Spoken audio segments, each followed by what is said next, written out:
দয়া করে এই ভাইয়ের কথাগুলো শুনে যাবেন।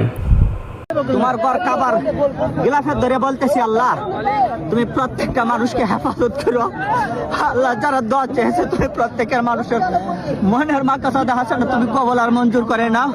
ইয়া আল্লাহ তোমার ঘর কাবার ঘরে গিলাফের ধরে বলতেছি, আল্লাহ তুমি একটা মানুষকে তুমি মৃত্যু দিও না যতক্ষণ পর্যন্ত তোমার ঘরে এবং তোমার বন্ধুর ঘর পর্যন্ত সে আয়সা সালাম টুকু না জানাইতে পারছে। ইয়া আল্লাহ তুমি আমার দেশের প্রতি, তুমি আল্লাহ তুমি আমার দেশের উপর আল্লাহ তুমি রহমত নাজিল করো। ইয়া আল্লাহ আপনি গাফফার, আপনার কাবা ঘরের দরিয়া আল্লাহ গিলাফের দরিয়া বলতেছি, আল্লাহ আল্লাহ আমি জানি তুমি আমার হজ কবুল করতেন আল্লাহ, তবে আমার বিশ্বাস এখানে আল্লাহ একজন ব্যক্তি আসছে তার হজ তুমি কবুল করবে আল্লাহ। সেই হাজী সাহেবের উসিলা করি আল্লাহ তুমি আমাদের প্রত্যেককে তুমি আল্লাহ আমাদেরকে মাফ করে দাও। ইয়া আল্লাহ যাদের আব্বা আম্মা নাই তুমি তাদের আব্বা আম্মাকে তুমি আল্লাহ মাফ করে দাও। ইয়া আল্লাহ যারা অসুস্থতা আছেন আল্লাহ তাদেরকে সুস্থতা দান করেন। ইয়া আল্লাহ যাদের সন্তান নাই আল্লাহ আপনি তাদেরকে সন্তান দিয়ে দেন। ইয়া আল্লাহ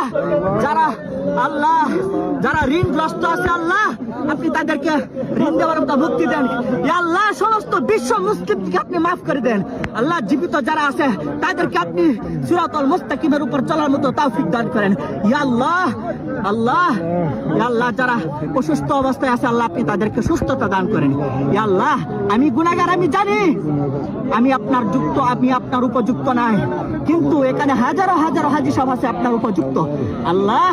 এখানে যার হাত পছন্দ করেন, যার উমরা কবুল করেন আল্লাহ তোমার ঘর খাবা করে আল্লাহ গিলাফত ধরে বলতেছি, আল্লাহ হয়তো আমাকে এখানে মৃত্যু দিবা, নতুবা তুমি প্রত্যেকটা মুসলমানের গুনাহ খাতাকে তুমি মাফ করে দিবা।